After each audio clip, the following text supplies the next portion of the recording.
ദൈവ തിരുനാമം വാഴ്ത്തപ്പെടുമാറാകട്ടെ. ട്രീ ഓഫ് ലൈഫ് പ്രീച്ചിങ് ജീവന്റെ വൃക്ഷം എന്ന പഠന പരമ്പരയിലേക്ക് കടന്നു വന്നിട്ടുള്ളതായ എല്ലാവർക്കും ദൈവനാമത്തിൽ ഞാൻ എൻ്റെ വന്ദനം രേഖപ്പെടുത്തുന്നു. ഇന്നത്തെ നമ്മളുടെ അല്പനിമിഷത്തെ ചിന്തയ്ക്ക് വേണ്ടി വിശുദ്ധ ബൈബിളിൽ നിന്നും പുറപ്പാട് പുസ്തകം 20-ാം അധ്യായം അതിൻ്റെ 17-ാം വാക്യത്തിൻ്റെ അവസാന ഭാഗം. കൂട്ടുകാരനുള്ള യാതൊന്നിനെയും മോഹിക്കരുത്, കൂട്ടുകാരനുള്ള യാതൊന്നിനെയും ആഗ്രഹിക്കരുത്, മനസ്സിൽ ആഗ്രഹിക്കരുത്. ഇതേ ഭാഗം തന്നെ ആവർത്തന പുസ്തകത്തിൽ 5-ാം അധ്യായത്തിലെ അതിൻ്റെ 21-ാം വാക്യത്തിലും നമുക്ക് കാണുവാൻ കഴിയും. ഇതായത് പ്രസിദ്ധമാർജിച്ച വിശുദ്ധ ബൈബിളിലെ 10 കൽപ്പനകളുടെ അവസാനത്തെ കൽപ്പനയാണ്. ദൈവം നേരിട്ട് മോശ എന്ന പ്രവാചകന് എഴുതി കൊടുത്തതായിട്ട് പറയുന്നതായ ഭാഗമാണ്. വിശുദ്ധ ബൈബിളിൽ 10 കൽപ്പനകളെക്കുറിച്ച് ഈ 2 ഭാഗത്തും കാണുന്നു. ആവർത്തന പുസ്തകം 5-ാം അധ്യായത്തിലും പുറപ്പാട് പുസ്തകം 20-ാം അധ്യായത്തിലും മോശയ്ക്ക് ദൈവം 10 കൽപ്പനകൾ കൊടുത്തതിനെക്കുറിച്ച് പറയുന്നു. അത് ഇസ്രായേൽ ജനങ്ങളെ അറിയിക്കുന്നതിനു വേണ്ടി അവരുടെ നീതിന്യായ വകുപ്പിൽ ആദ്യം എഴുതുന്നതാണ് ഈ 10 കൽപ്പനകൾ. പിന്നെ അതിനുശേഷം പലതും എഴുതിയിട്ടുണ്ട്. പലവരും ഇസ്രായേൽ മക്കൾ എങ്ങനെ നീതി നടപ്പിലാക്കണം, എങ്ങനെ ഒരുത്തൻ ജീവിക്കുന്നത് മറ്റുള്ളവനെ ശല്യമല്ലാത്ത രീതിയിൽ എങ്ങനെ ജീവിക്കണമെന്നുള്ള റൂള് റെഗുലേഷനുകൾ, അതിൻ്റേതായ വാക്കുകളെല്ലാം പിന്നീടുള്ള ഭാഗത്ത് നമുക്ക് കാണുവാൻ. ഉൽപ്പത്തി പുസ്തകത്തിൽ നമുക്ക് കാണാൻ കഴിയുന്നത്, ആദിയിൽ ദൈവം ആകാശവും ഭൂമിയും സൃഷ്ടിച്ചു. അത് ഭൂലോകത്തിൻ്റെ ഉൽപ്പത്തിയെക്കുറിച്ച് അവിടെ മുതൽ പറയുന്നു. ഭൂമിയെക്കുറിച്ച്, ഭൂമിയിലുള്ളതിനെക്കുറിച്ച്, ഭൂമിയിലുള്ള ജീവജാലങ്ങളെക്കുറിച്ച്, എല്ലാം ഉണ്ടായതിനെക്കുറിച്ച് അവിടെ വർണ്ണിക്കുന്നുണ്ട്. അങ്ങനെ ഈ മനുഷ്യനുണ്ടായപ്പോൾ മനുഷ്യൻ്റെ മാരേജിനെക്കുറിച്ച്, മനുഷ്യൻ്റെ വിവാഹത്തെക്കുറിച്ചും പറയുന്നുണ്ട്. ആദ്യകാലങ്ങളിൽ മനുഷ്യൻ വെജിറ്റേറിയനായിട്ട് മത്സ്യമാംസങ്ങൾ ഭക്ഷിക്കാത്ത രീതിയിലാണ് വിശുദ്ധ ബൈബിൾ ചിത്രീകരിക്കുന്നത്. എന്നാൽ മനുഷ്യർ പാപം ചെയ്ത് ദൈവത്തിൽ നിന്നും അകന്നുപോയപ്പോൾ വീണ്ടും അവർ ഇതെല്ലാം കഴിക്കാൻ തുടങ്ങി, മത്സ്യമാംസങ്ങൾ കഴിക്കുവാൻ തുടങ്ങി. അങ്ങനെ ദൈവത്തിൽ നിന്നും അകന്നുപോയ ജനങ്ങൾക്ക് ദൈവം ഒരു പണിഷ്മെൻ്റ് കൊടുത്തു. അത് മാനവരാശിക്ക് മുഴുവനും ഉള്ള പണിഷ്മെൻ്റായിട്ട്, കുശിക്ഷയായിട്ട് അതിനെ കണക്കാക്കുന്നു. ദൈവം തന്നെ അതിന് പോംവഴിയും കണ്ടിട്ടുണ്ട്. അതിൽ നിന്നും രക്ഷപ്പെട്ട് വീണ്ടും ദൈവത്തിങ്കിലേക്ക് അടുക്കുന്നതിന് വേണ്ടി മനുഷ്യരുടെ തെറ്റുകൾ ക്ഷമിച്ച് ദൈവത്തിങ്കിലേക്ക് വരുമ്പോൾ ദൈവം തന്നെ അതിനുണ്ട്. അതായത് യാഗം ചെയ്ത് തൻ്റെ കുറ്റം മൃഗയാഗത്തിൽ നിന്നും നേടും. അതായത് പാപത്തിൽ നിന്നും മോചനം പ്രാപിക്കും എന്നുള്ളതാണ്. അതേക്കുറിച്ചും ദൈവം മനുഷ്യൻ തെറ്റ് ചെയ്യുമ്പോൾ മനുഷ്യൻ്റെ തെറ്റിൻ്റെ ശിക്ഷയായിട്ട് ദൈവം ആ കാലത്തെ ജലപ്രളയം വരുത്തുന്നുണ്ട്. മനുഷ്യരുടെ പാപം മൂലമാണ്. പിന്നെ അത് ഒരുപാട് കൂടിപ്പോയി ഭൂമിയിലെങ്ങും വെള്ളപ്പൊക്കം ഉണ്ടായപ്പോൾ നോഹ ഒരു പെട്ടകമുണ്ടാക്കി. അതായത് നോഹ ഒരു കപ്പലുണ്ടാക്കി. ആ കപ്പലിൽ കയറിയവരായ നോഹയുടെ കുടുംബം രക്ഷപ്പെട്ടു. ബാക്കിയുള്ളവരെല്ലാം പോയതായിട്ടും അതിനുശേഷം നോഹയുടെ തലമുറയിൽപ്പെട്ടവരാണ് പിന്നീടുള്ള മനുഷ്യരായിട്ട് ഉണ്ടാകുന്നത്. എന്നിട്ടും ജനങ്ങൾ, നോഹയുടെ തലമുറയിൽപ്പെട്ടവരും വീണ്ടും തെറ്റ് ചെയ്യാനുള്ള ആഗ്രഹങ്ങൾ ആ മനുഷ്യന് ഉണ്ടാവും. എന്തെങ്കിലുമൊക്കെ തെറ്റുകൾ ജനം പെറ്റുവരികി കൂടുതലായി ആയിക്കഴിഞ്ഞു. എന്നാലും അവിടെയെല്ലാം തെറ്റുകാരെയും കുറ്റക്കാരെയും കുറവുകാരെയും നമുക്ക് ബൈബിളിൽ ആദ്യകാലത്ത് തന്നെ കാണുവാൻ കഴിയും. അത് കഴിഞ്ഞിട്ട് അബ്രഹാമിൻ്റെ തലമുറ വരുമ്പോൾ അബ്രഹാം ജനിച്ചത് കൽദയ വംശത്തിലാണ്. കലേഡിയൻസ് എന്ന് ഇംഗ്ലീഷിൽ പറയുന്നു, കൽദയ വംശത്തിൽ. അങ്ങനെ കൽദയരുടെ ഊരിൽ നിന്നും അബ്രഹാമിനെ ദൈവം വിളിച്ച് വേർതിരിച്ചു. അബ്രഹാം അങ്ങനെ കൽദയ ഭാഷയിൽ നിന്ന്, കൽദയ സ്ഥലത്ത് നിന്നും, അവിടുന്ന് അവരുടെ കുടുംബക്കാരിൽ നിന്നുമെല്ലാം ഓടി രക്ഷപ്പെട്ട് അവരുടെ ആക്രമണത്തിൽ നിന്ന് ഭയന്ന് രക്ഷപ്പെടുവാൻ വേണ്ടി ദൈവം വിളിച്ച് വേർതിരിച്ചതാണ്. അബ്രഹാമിനങ്ങനെ അബ്രഹാമിൻ്റെ വംശത്തിൽ തന്നെയുള്ള ഭാര്യയാണ് വന്നത്. അബ്രഹാമിന് ഇസാക്ക്, അങ്ങനെ പുത്രന്മാരുണ്ടാകുന്നു. അബ്രഹാമിന് ഇസാക്ക് പുത്രനായി. ഇസാക്കിന് യാക്കൂബ് ഉണ്ടായി, യാക്കൂബും ഏശാവും ഉണ്ടായി. എന്നാൽ യാക്കൂബ് ഒരു തെറ്റ് കാണിച്ചതിനാൽ തൻ്റെ ജ്യേഷ്ഠ സഹോദരൻ ഏശാവിനെ ഭയന്ന് ഓടിപ്പോകേണ്ടി വന്നു. അങ്ങനെ ഓടിപ്പോയി തൻ്റെ അമ്മാവൻ്റെ വീട്ടിലേക്കാണ് ഓടിപ്പോയത്, മറ്റൊരു സ്ഥലത്തേക്ക്. അങ്ങനെ യാക്കൂബ് അവിടെ ചെന്ന് പല ജോലികളും കഴിഞ്ഞ് വിവാഹിതനാവുന്നു. 2 ഭാര്യമാരും അവരുടെ തോഴിമാരെയൊക്കെയാണ് യാക്കൂബ് വിവാഹം കഴിച്ചത്. അങ്ങനെ യാക്കൂബിന് 12 മക്കളുണ്ടായി. ആ 12 മക്കളിൽ 12 ആമക്കൾ. അവരിൽ നിന്നും അവരുടെ തലമുറയനുസരിച്ചാണ് ഇസ്രായേലിൻ്റെ ഗോത്രം എന്ന് പറയുന്നത്. ഈ യാക്കൂബ് തൻ്റെ ഇളയപുത്രനായ യോസേഫിനെ കൂടുതൽ സ്നേഹിക്കുകയും വിശുദ്ധ ബൈബിൾ പ്രകാരം യോസേഫിന് പുള്ളി ഉടുപ്പുകൾ കൊടുക്കുന്നതായി, അത് മൂത്ത സഹോദരന്മാർക്ക് ഇഷ്ടമല്ലാത്ത രീതിയിൽ പ്രത്യേക പരിഗണന ജോസഫിന് കൊടുക്കുകയും ജോസഫിനോട് മൂത്ത സഹോദരന്മാർക്ക് വെറുപ്പ് ഉളവാക്കുകയും ചെയ്തു.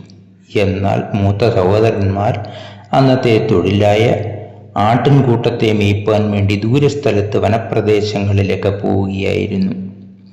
അങ്ങനെയിരിക്കുമ്പോൾ യോസേഫിനെ ഒരു ദിവസം ജ്യേഷ്ഠ സഹോദരങ്ങളുടെ ക്ഷേമം അന്വേഷിക്കാൻ വേണ്ടി യാക്കൂബ് പറഞ്ഞു വിടുന്നുണ്ട്.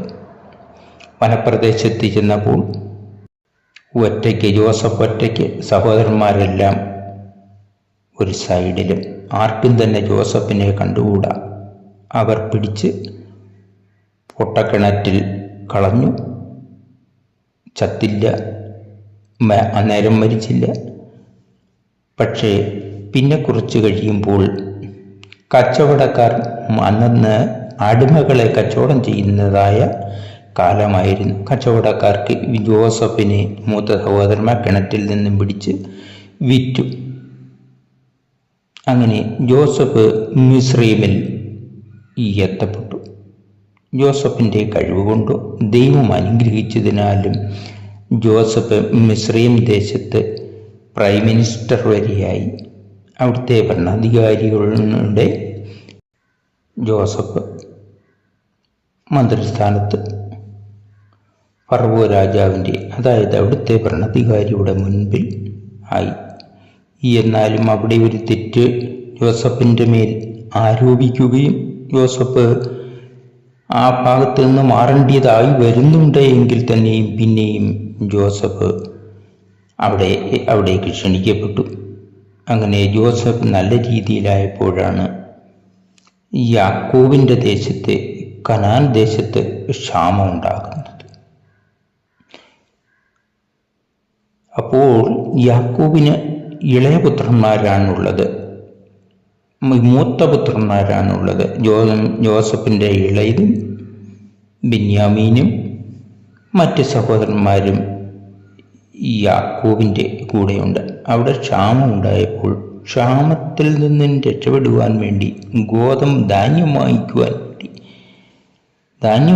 വേണ്ടി മിസ്രൈമിൽ ധാന്യം ഉണ്ട് എന്നറിഞ്ഞ് മൂത്ത സഹോദരന്മാരെ ജോസഫിൻ്റെ അടുത്ത് അന്ന് ജോസഫാണെന്ന് അറിയുന്നില്ല, മിസ്രൈമിലേക്ക് പറഞ്ഞു വിടുന്നുണ്ട്. അങ്ങനെ മിസ്രൈമിലേക്ക് ധാന്യം വാങ്ങിക്കുവാൻ പോയി. ജോസഫ് തൻ്റെ സഹോദരന്മാരെ തിരിച്ചറിഞ്ഞെങ്കിലും ധാന്യം കൊടുത്തുവിട്ടു. ജോസഫ് അവർ ചില ട്രിക്കുകൾ കാണിക്കുന്നുണ്ട്. പൈസ തന്നെ ആ കൊണ്ടുപോയ നാണയങ്ങൾ സഹോദരന്മാരുടെ ബാഗിൽ തന്നെ വെച്ച് കിട്ടുന്നു. അവർ ഭയക്കുന്നു. ഏതായാലും വീണ്ടും അങ്ങനെ കച്ചവടം നടന്ന് ഗോതമ്പ് കൊടുത്തു വിടുന്നു. വീണ്ടും യാക്കോബിനെയും അവിടത്തേക്ക് വിളിപ്പിക്കുന്നു. കുടുംബസമേതം മിസ്രൈം ദേശത്ത് ജോസഫിൻ്റെ കുടുംബം, അതായത് യാക്കോബിൻ്റെ കുടുംബം മുഴുവനും മിസ്രൈം ദേശത്തായി, കനാൻ ദേശത്ത് നിന്നും. അപ്പോഴൊക്കെ ജോസഫ് മതിൽപഥത്തിലായിരുന്നത് കൊണ്ടും ഫറവോയുടെ പരിഗണന കിട്ടിയിരുന്നതിനാലും ഇവർക്ക് നല്ല രീതിയിലൂടെ കഴിയുവാൻ പറ്റി. അവരെന്നിട്ടും അവിടെ നല്ല രീതിയിൽ കഴിയുമ്പോൾ തന്നെ കനാൻ ദേശത്തെക്കുറിച്ച്, ആഗ്രഹിച്ച ദേശത്തെക്കുറിച്ച്, അതായത് ദൈവം അബ്രഹാമിന് വാഗ്ദത്ത ഭൂമിയായി നൽകിയ ദേശത്തേക്ക് അവർ കാക്ഷിച്ചു കൊണ്ടിരുന്നു. അങ്ങനെ യാക്കോബും മരണശേഷം കനാൻ ദേശത്തടക്കപ്പെട്ടു. അങ്ങനെ ജോസഫിൻ്റെ അസ്ഥികളും വീണ്ടും കനാൻ ദേശത്തേക്ക് കൊണ്ടുപോയി അടക്കം ചെയ്യണമെന്ന് സഹോദരന്മാരോട് പറയുന്നുണ്ട്. ജോസഫിൻ്റെ സഹോദരന്മാരെല്ലാം തന്നെ മിസ്രൈമിലായി. അങ്ങനെ അവരുടെ തലമുറകൾ അവിടെയായി.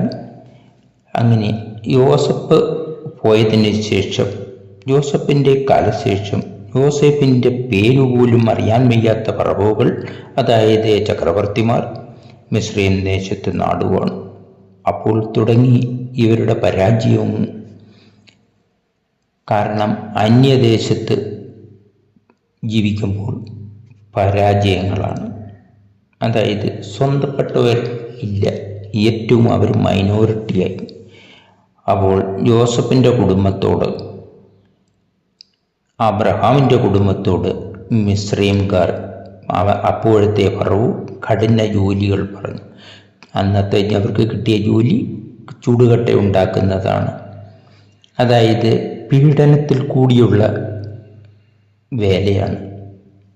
പീഡനം എന്ന് പറയുന്നത് ശരിയായ രീതിയിൽ അതിന് തീയരിക്കുവാനുള്ള കച്ചിയോ ഒന്നും കൊടുക്കാതെ തന്നെ ഇത്ര കൊട്ട ചുടുകട്ട ഉണ്ടാക്കണമെന്ന് പറയുന്നതാണ് ഞാൻ പീഡനം എന്ന പഴയ വാക്ക് ഉച്ചരിച്ചത്. ആ കഠിന വേദനയുടെ സമയത്താണ് മോശസ് ജനിക്കുന്നത്.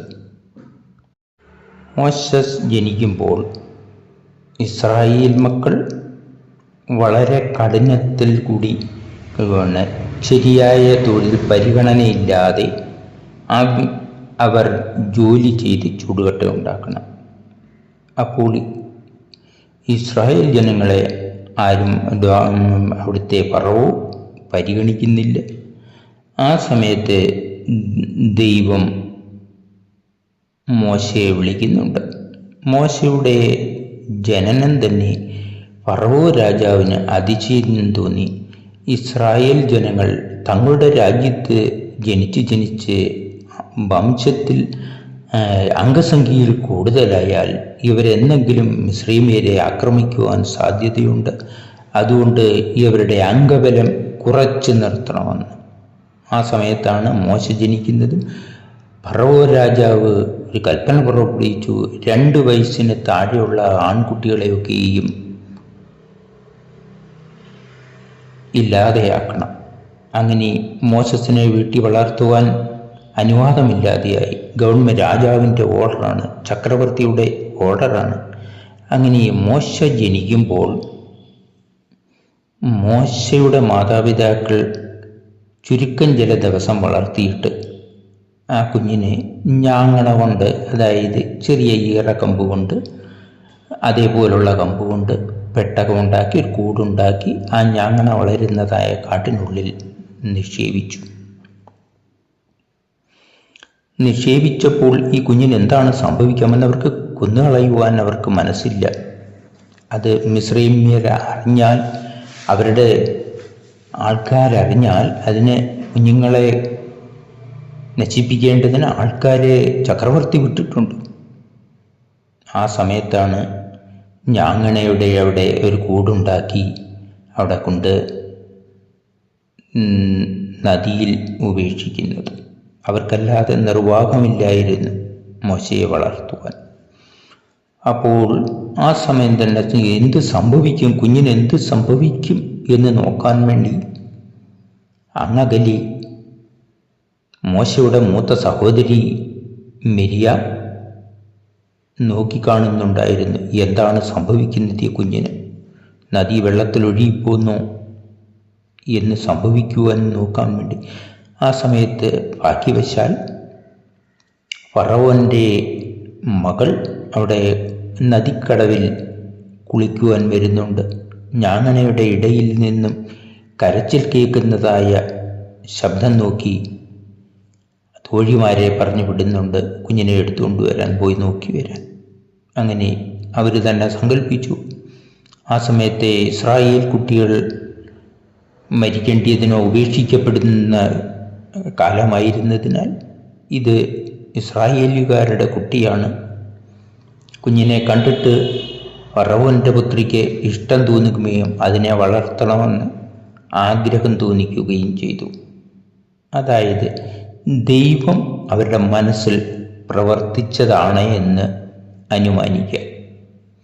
എങ്ങനെയായാലും ഫറവോ രാജാവിൻ്റെ കൊട്ടാരത്തിൽ ഒരു കൊച്ചുമകനായിട്ട് മോസസ് അവിടെ വളർന്നു.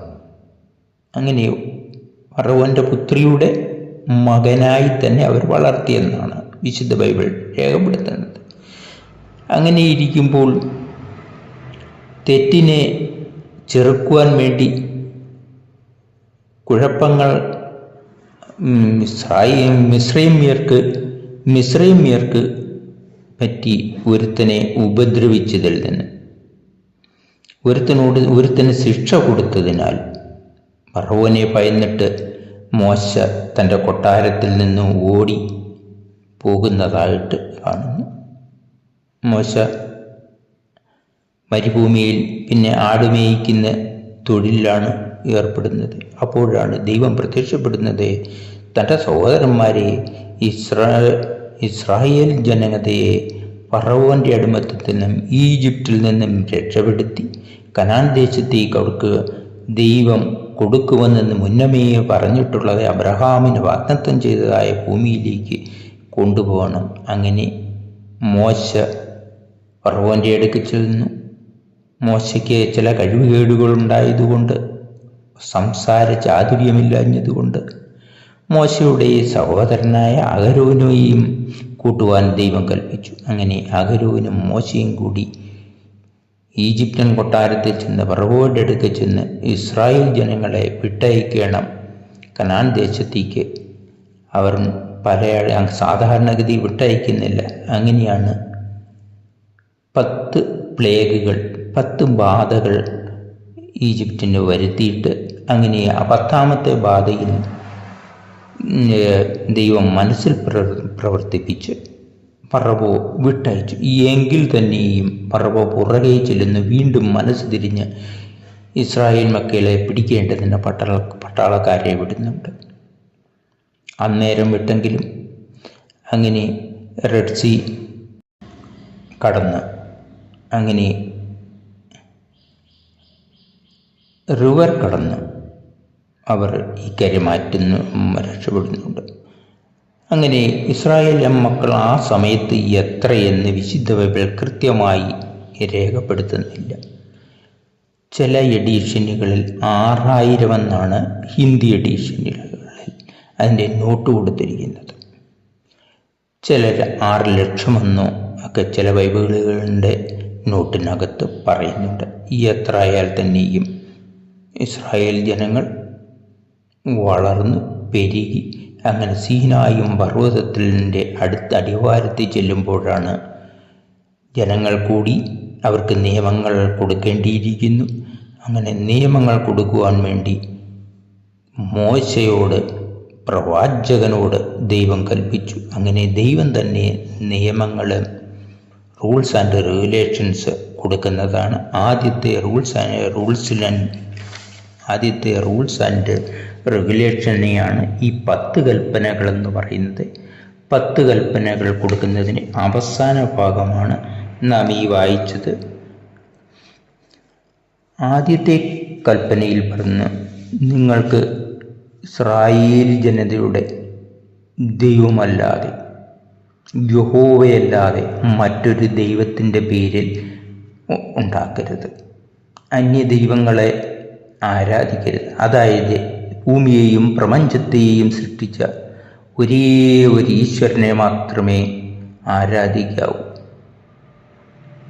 അപ്പോൾ പേരിനല്ല പ്രാധാന്യം. ഈ പ്രപഞ്ചം മുഴുവൻ ഉണ്ടാക്കിയതായ, പ്രപഞ്ചത്തെ പരിപാലിക്കുന്നതായ സർവേശ്വരനെ തന്നെ എല്ലാവരും വണങ്ങണം. അതായത് ഇസ്രായേൽ യാഹ്വേഹ് അല്ലാതെ മറ്റാരെയും ദൈവമെന്ന പേരിൽ ആരാധിക്കരുത്, നോക്കരുത്, അങ്ങനെ പ്രതിമ ഉണ്ടാക്കരുത്. മറ്റൊന്നിൻ്റെയും പ്രതിമ ഉണ്ടാക്കി ആ പ്രതിമയിൽ വണങ്ങരുത്, പ്രതിമയിൽ നമസ്കരിക്കരുത്. 10 കൽപ്പനകളുടെ രണ്ടാമത്തെ ഭാഗമാണ്. അതായത് ഈ ഇസ്രായേൽ ജനങ്ങൾ പ്രതിമ ഉണ്ടാക്കത്തില്ല. അവരുടെ ഈ പ്രതിമ ഉണ്ടാക്കിയാൽ ആ പ്രതിമയ്ക്കകത്ത് മാത്രം ഉൾക്കൊള്ളുവാനുള്ളതായ അല്ല ദൈവം. ഈ പ്രപഞ്ചത്തെ സൃഷ്ടിച്ച ജീവൻ ചെറിയൊരു പ്രതിമയിൽ ഒതുങ്ങത്തില്ലെന്ന്. എന്നാൽ ചിലർ പരിഗണന കൊടുക്കുന്നത്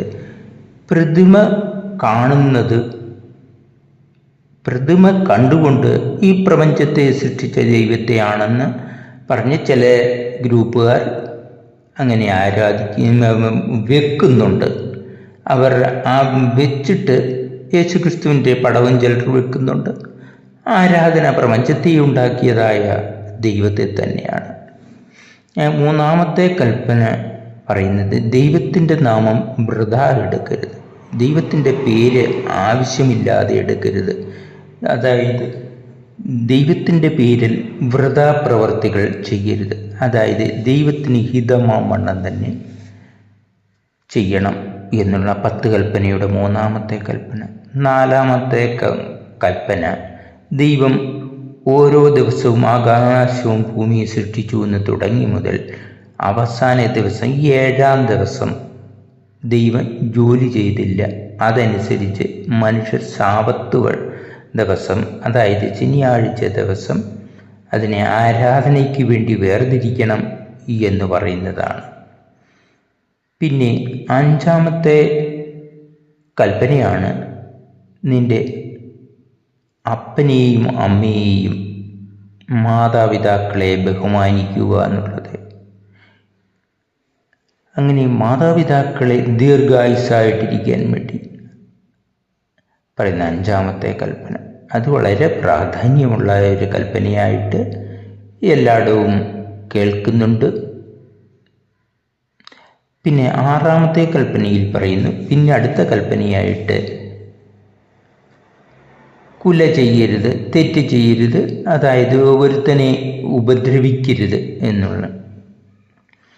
പിന്നെ അടുത്ത കൽപ്പന വ്യഭിചാരം ചെയ്യരുത്. അത് എങ്ങനെയായാൽ തന്നെയും വ്യഭിചാരം ചെയ്യരുത് എന്ന് വിശുദ്ധ ബൈബിൾ രേഖപ്പെടുത്തുന്നു. പിന്നെ അടുത്ത കൽപ്പന, ഇതിൻ്റെ നമ്പറുകൾ ഈ ഇസ്രായേൽ ജനതയ്ക്കുള്ള ബൈബിളിൽ നിന്നും സ്വല്പം വ്യത്യാസത്തിലായിരിക്കും. ക്രിസ്തീയ ബൈബിള് ഈ നമ്പേഴ്സ് മേളിലോ താഴെയോ മാറിപ്പോയെന്നിരിക്കാം. ഇത് 8-ാമത്തെ കൽപ്പനയായിട്ട് നമ്മൾ കണക്ക് കൂടുന്നത്, നീ കള്ളം ചെയ്യരുത്, മോഷ്ടിക്കരുത്. പിന്നെ അടുത്ത 9-ാമത്തെ കൽപ്പന, നീ സഹോദരന് എതിരായി, അതായത് കൂട്ടുകാരുടെ സഹോദരൻ ഉച്ചരിക്കുന്നത് ആരെയുമാണ്, അയൽക്കാരനെയോ മറ്റ് നൈബറിനെയോ മറ്റാരേക്കും വേണ്ടി ദോഷമായിട്ട് വിറ്റ്നസ് കൊടുത്ത് സാക്ഷിയാവരുത്. കള്ളസാക്ഷ്യം പറയുവാൻ ഒരാളെ മോശമായിട്ട് ചിത്രീകരിച്ച് അടുത്ത ആളിൻ്റെ ബെനിഫിറ്റ് കിട്ടുവാൻ വേണ്ടി, നേട്ടം കിട്ടാൻ വേണ്ടി ഒരുത്തനെ മോശമായിട്ട് ചിത്രീകരിച്ച് സാക്ഷ്യം പറയുന്ന നാടുവാഴികളുടെയൊക്കെ അടുത്ത് മോശമായി ചിത്രീകരിക്കുന്നതാണ് അങ്ങനെ പറയുന്നത് മനുഷ്യൻ്റെ മനസാക്ഷിയിലുണ്ട്. ചുരുക്കം ചിലർക്ക് വേണ്ടി അങ്ങനെ കള്ളസാക്ഷ്യം പറയുന്നുണ്ട്. അതിന് മനുഷ്യൻ്റെ മനസ്സിൽ നിന്നും അത് മാറ്റണം എന്നാണ് ഈ കൽപ്പന പറയുന്നത്.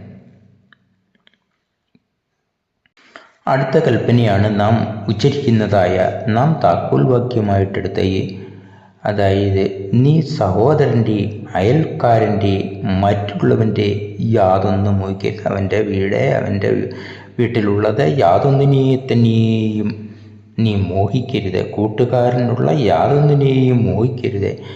നാം എടുത്തതായ ഭാഗം പുറപ്പാട് പുസ്തകം 20-ാം അധ്യായം അതിൻ്റെ 17-ാം വാക്യത്തിൻ്റെ അവസാന ഭാഗമാണ്. അത് ഈ ആവർത്തന പുസ്തകത്തിൽ 5-ാം അധ്യായം 21-ാം വാക്യത്തിൻ്റെ അവിടെയും നാം ഇത് തന്നെ 10 കൽപ്പനകൾ തന്നെ ആവർത്തിച്ചിട്ടുണ്ട്. കൂട്ടുകാരനുള്ള യാതൊന്നിനെയും മോഹിക്കരുത്. അതായത് മനുഷ്യൻ്റെ മനസ്സിൽ എന്തെങ്കിലും വിലപിടിപ്പുള്ള സാധനങ്ങൾ കിട്ടിയാൽ അത് എനിക്ക് കിട്ടിയിരുന്നെങ്കിൽ കൊള്ളാമായിരുന്നു എന്നുള്ളതായ ഒരു തോന്നൽ സാധാരണ എല്ലാ മനുഷ്യരുടെയും മനസ്സിൽ വന്നുപെട്ട മറ്റൊരു തെറ്റുകളും ചെയ്യാത്ത ആളുകൾക്കും ഇങ്ങനെ തോന്നിയേക്കാം. അത് എനിക്ക് കിട്ടിയിരുന്നെങ്കിൽ, ഏതെങ്കിലും ഒരു നല്ല സാധനം കണ്ടാൽ, വിലപിടിപ്പുള്ളതായ ഒരു സാധനം കണ്ടാൽ അത് എൻ്റെ കയ്യിൽ കിട്ടിയിരുന്നെങ്കിൽ, അതെൻ്റെ സ്വന്തമാക്കിയിരുന്നെങ്കിൽ എന്നുള്ള തോന്നൽ തെറ്റാണെന്നാണ് പഴയ നിയമത്തിൽ 10 കൽപ്പനകളിൽ പറയുന്നത്. നീ മോഹിക്കരുത്, യാതൊന്നിനെക്കുറിച്ച് മോഹിക്കരുത്. അതേ ഭാഗം തന്നെ വിശുദ്ധ പൗലോസ് രേഖപ്പെടുത്തുന്നുണ്ട് റോമർ 7-ന്റെ 8-ാം വാക്യത്തിൽ. അതായത് ആ മോഹിക്കുന്നതിനെക്കുറിച്ച്, എന്തെങ്കിലും നല്ല കാര്യത്തെക്കുറിച്ച് ആഗ്രഹിക്കുന്ന, അതെനിക്ക് കിട്ടിയിരുന്നെങ്കിൽ, അത് സഹോദരൻ്റെ ആയാൽ ഇതിനർത്ഥം നാം സഹോദരൻ്റെ വില കൊടുത്തു വാങ്ങിക്കുന്നതിന് കുഴപ്പമില്ലെന്നാണ് എൻ്റെ നിഗമനം. എന്നാൽ ഇതല്ലാതെ കിട്ടുവാൻ വേണ്ടി മനസ്സിൽ തെറ്റ് ചിന്തിക്കുന്നതിനെക്കുറിച്ചാണ് വിശുദ്ധ ബൈബിൾ കൂടുതലും മാനസിക തെറ്റിനെയാണ് ശിക്ഷ കൊടുക്കുന്നത്. അങ്ങനെ വരുമ്പോൾ മനസ്സിൽ തെറ്റ് ആഗ്രഹിക്കരുത്. അതാണ് റോമർ 7-ന്റെ 8-ാം വാക്യത്തിൽ നമുക്ക് കാണുവാൻ കഴിയുന്നത്. അങ്ങനെ ആവർത്തന പുസ്തകം 5-ന്റെ 20 കൂട്ടുകാരനുള്ള യാതൊന്നിനെയും മോഹിക്കരുത്. പുറപ്പാട് പുസ്തകം 20-ന്റെ 17 കൂട്ടുകാരനുള്ള യാതൊന്നിനെയും മോഹിക്കരുത്. മറ്റുള്ളവരുടേതായ ഏതൊരു കാര്യവും നമുക്കതിന് കിട്ടിക്കഴിഞ്ഞാൽ അങ്ങനെ മോഹം വരുമ്പോഴാണ് ഈ മോഷണം വരുന്നതും പിടിച്ചുപറി വരുന്നതും. അങ്ങനെയൊക്കെയുള്ള പെട്ടെന്ന് മറ്റൊരുത്തൻ്റെ വെറുതെ ഇനി കിട്ടിയാൽ എന്താണെന്ന് ആഗ്രഹിക്കുന്ന ആ ചിന്തയിൽ നിന്ന് ഉടലെടുക്കുന്നതാണ് പല ഒരുവിധപ്പെട്ട ദുഷ്ട കാര്യങ്ങളെല്ലാം അതിൽ നിന്ന് ആഗ്രഹിക്കുന്നതാണ്. അതിനെയാണ് ദൈവം എതിർക്കുന്നത്. കൂട്ടുകാരനുള്ള യാതൊന്നിനെയും നീ മോഹിക്കരുത്. മനുഷ്യൻ്റെ മനസ്സിൽ അടിത്തറയിൽ കിടന്ന് ഉറങ്ങുന്നതായ ഒരേ ഒരു പാപമാണ് മറ്റൊരുവൻ്റെ വിലപിടിപ്പുള്ളതായ എന്തെങ്കിലും ഇനി കിട്ടിയാൽ കൊള്ള എന്നുള്ളതായ ആഗ്രഹം. ഈ കൽപ്പനകളെ അടിയുറപ്പിച്ചുകൊണ്ട് ദൈവപുത്രനായ യേശുക്രിസ്തു ഭൂമിയിൽ വന്ന്, ദൈവപുത്രനായ യേശുക്രിസ്തു ഭൂമിയിൽ വരുന്നത് തന്നെ സ്വയം യാഗമായി മനുഷ്യരുടെ പാപങ്ങളെ ക്ഷമിച്ചിട്ട്, മനുഷ്യരുടെ പാപങ്ങളെ സ്വീകരിച്ചിട്ട് യാഗമാകുമ്പോൾ മനുഷ്യർക്ക് വിടുതൽ കിട്ടും. ആ യേശുക്രിസ്തുവിനെ വിശ്വസിച്ചാൽ മതി വിടുതൽ കിട്ടാൻ. ആ ഒരു കാര്യത്തിന് വേണ്ടിയാണ് അവിടുന്ന് ദൈവപുത്രനായ യേശുക്രിസ്തു ഭൂമിയിൽ വരുന്നതും. ആ യേശുക്രിസ്തു തന്നെ പറയുന്നുണ്ട്, ഞാൻ തന്നെ വഴിയും സത്യവും ജീവനാകുന്നു. യേശുക്രിസ്തുവിൽ വിശ്വസിക്കുന്നവർക്ക് നിത്യജീവനുണ്ട്. ആ ജീവനുള്ള ജീവൻ അങ്ങനെ യേശുക്രിസ്തു തന്നെ സുവിശേഷങ്ങളിൽ പറയുന്നുണ്ട്, യോഹന്നാൻ്റെ. അങ്ങനെ യേശുക്രിസ്തുവിൽ വിശ്വസിച്ചാൽ സർവ്വപാപവും അവിടുന്ന് ക്ഷമിച്ചു. അവിടുന്ന് നേരത്തെ തന്നെ യാഗമായത് തീർന്നതിനാൽ പഴയ നിയമത്തിൽ പറയുന്നതായ ആദ്യം മോശയുടെ ന്യായപ്രമാണത്തിൽ ആദ്യം കാണുന്നതായ യാഗങ്ങളൊന്നും പിന്നെ ആവശ്യമില്ല. പിന്നെ യേശുക്രിസ്തു പഠിപ്പിച്ചതായ തീരുമാനങ്ങൾ, യേശുക്രിസ്തു പഠിപ്പിച്ചിട്ടുള്ള സുവിശേഷം, യേശുക്രിസ്തുവിൻ്റെ രക്തത്തിൽ വിശ്വസിച്ച്, ആ യേശുക്രിസ്തു കുരിശിൽ ചിന്തിയ രക്തത്തിൽ വിശ്വസിച്ച്, ആ രക്തത്തിൽ വിശ്വസിക്കുമ്പോൾ, യേശുക്രിസ്തുവിൽ വിശ്വസിക്കുമ്പോൾ തൻ്റെ പാപങ്ങളും ഓരോരുത്തൻ്റെയും പാപങ്ങൾ, ഭൂമിയിൽ വരാനിരിക്കുന്നതും വന്നതുമായ സർവ്വമാനവരാശിയുടെയും പാപം വഹിച്ചുകൊണ്ടാണ് ദൈവപുത്രനായ യേശുക്രിസ്തു കുരിശിൽ തൂങ്ങി. അതിൻ്റെ പരിണതഫലമായി നാം യേശുക്രിസ്തുവിൽ വിശ്വസിച്ചാൽ നമ്മളുടെയും പാപങ്ങൾ ക്ഷമിക്കപ്പെട്ടാൽ എപ്പോഴാണോ മരിക്കുന്നത്, നമ്മളുടെ ജീവൻ വേർപെട്ടു പോകുന്നത്, ആ ജീവനപ്പോൾ സീതയെ നേരെ തന്നെ യേശുക്രിസ്തുവിൻ്റെ അടുക്കൽ ചെല്ലുവാൻ, യേശുക്രിസ്തു കഴിയുന്നിടത്ത്, ദൈവം കഴിയുന്നിടത്ത് നമ്മളുടെ ആത്മാവിനെയും അവിടെ സ്വീകരിക്കും. നാം യേശുക്രിസ്തുവിൽ വിശ്വസിക്കുക മാത്രം ചെയ്താൽ മതി. ആ സ്വർഗീയ അവസ്ഥയിൽ, നാം സ്വർഗീയ അവസ്ഥയെന്ന് പറയുന്നത് യേശുക്രിസ്തുവിനോടൊത്ത് കഴിയുന്നതായ സന്തോഷമായ ആരാധന. അവിടെയാണ് ആരാധന. ഇവിടെയുള്ള ആരാധനയുടെ ഒരു രൂപമാണ് അവിടെ. യഥാർത്ഥ ആരാധന സ്വർഗത്തിലും അതിൻ്റെ പ്രതിരൂപമായി നാം ഇന്ന് ദൈവത്തെ ആരാധിച്ചുകൊണ്ട് ഇവിടെ കഴിയുന്നു. നാം ദൈവത്തെ ആരാധിച്ച്, നാം യേശുക്രിസ്തു വിശ്വസിച്ചുകൊണ്ട് ആരാധന കഴിക്കുമ്പോൾ നമ്മളുടെ ആത്മാക്കൾ എന്നെങ്കിലും പോകുമ്പോൾ, ആ പോകുന്നത് ഇന്നല്ലെങ്കിൽ നാളെ, അല്ലെങ്കിൽ മറ്റൊന്ന്, അല്ലെങ്കിൽ പിന്നൊരു ദിവസം, അന്ന് യേശുവിൻ്റെ അടുത്ത് ചെല്ലും. യേശുവിനെ ആരാധിച്ചുകൊണ്ട് പിന്നെ യുഗായുഗങ്ങൾ അവിടെ കഴിയേണ്ടി വരും. അവിടെ കഴിയേണ്ടി വരുമെന്നല്ല, കഴിയാം. പിന്നെ യുഗായുഗങ്ങൾ അവിടെ കഴിയാം. അതാണ് യേശുക്രിസ്തു പഠിപ്പിക്കുന്നത്.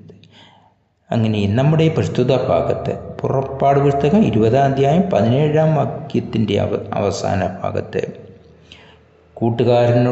അതായത് കൂട്ടുകാരൻ എന്ന് പറയുന്നെങ്കിലും ഏതു മനുഷ്യൻ്റെയും യാതൊന്നും മോഹിക്കരുത്, അത് കൈ കിട്ടിയാൽ കൊള്ളാമെന്ന് ആഗ്രഹിക്കുന്നത്. അങ്ങനെ ആഗ്രഹം വരുമ്പോൾ നാം വില കൊടുത്ത് വാങ്ങിക്കുന്നതിൽ തെറ്റില്ല. വിൽക്കാൻ വെച്ചിരിക്കുന്ന സാധനങ്ങൾ വിൽക്കാൻ വെച്ചിരിക്കുന്നതാണെങ്കിൽ നാം വില കൊടുത്തിട്ട് വാങ്ങിക്കുന്നത് തെറ്റില്ല എന്നാണ് ഞാൻ വിശ്വസിക്കുന്നത്. ഇതുവരെയായി എന്നെ ശ്രവിച്ചുകൊണ്ടിരുന്നതായ എല്ലാവർക്കും ദൈവനാമത്തിൽ ഞാൻ നന്ദിയും സ്നേഹവും അറിയിക്കുന്നു.